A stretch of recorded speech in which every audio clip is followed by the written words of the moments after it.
qual dívida eu pago primeiro? Bom, aqui, diferente do que muita gente vai falar para vocês na internet, a dívida que você paga primeiro é aquela que pode te causar uma insegurança, tem um risco maior para você. E gente, é exatamente segurança que eu tô falando. Então, por exemplo, você tem uma dívida com um agiota. Cara, essa é a prioridade. Porque, mesmo que os juros não sejam tão altos, que é difícil, né? Geralmente são os juros mais altos. Mesmo que essa dívida seja com um valor menor, não interessa o valor, não interessa os juros. Você corre um risco de vida se você não pagar essa dívida. É simples assim, não existe nenhuma regulação. É ilegal a atividade do agiota. Não se empresta dinheiro sem ter um sistema financeiro por trás, tá? Qual que seria abaixo dessa se você não tem agiota? Se você não pegou dinheiro com agiota? Seria uma dívida que vai te causar um efeito imediato. Então, por exemplo, você consegue viver sem luz, sem água, sem a casa para morar? Então, conta de luz, conta de água, conta o aluguel é a prioridade. Você não pode deixar de pagar, porque você não pode ser despejado, não pode viver sem água e luz. Abaixo da prateleira seria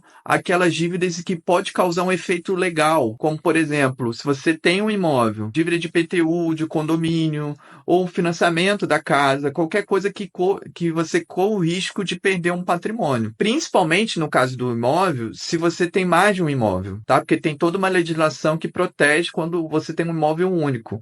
Mas se você tem mais de um imóvel, fica mais complicado, você tem que tomar mais cuidado. Só aí, lá embaixo tem da prioridade as dívidas de maior juros. Por que isso, Luiz? Porque essas dívidas de maior juros têm juros altos exatamente porque tem menos garantias.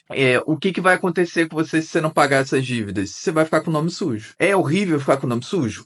Mas comparado com todas essas que eu citei, é um efeito muito menor na sua vida. Então, e outra coisa, existe toda uma técnica, uma estratégia para fazer com que exatamente essas dívidas você consiga o maior desconto possível para pagar no final das contas. Então, vamos dizer assim, essa que parece a dívida mais complicada para pagar, na verdade, ela pode, com técnica e estratégia, se tornar a mais fácil, comparado com todas as outras. Tá? Se você quiser saber um pouco mais dessa técnica, dessa estratégia, me chama no direct que eu vou te contar como. Tudo bem?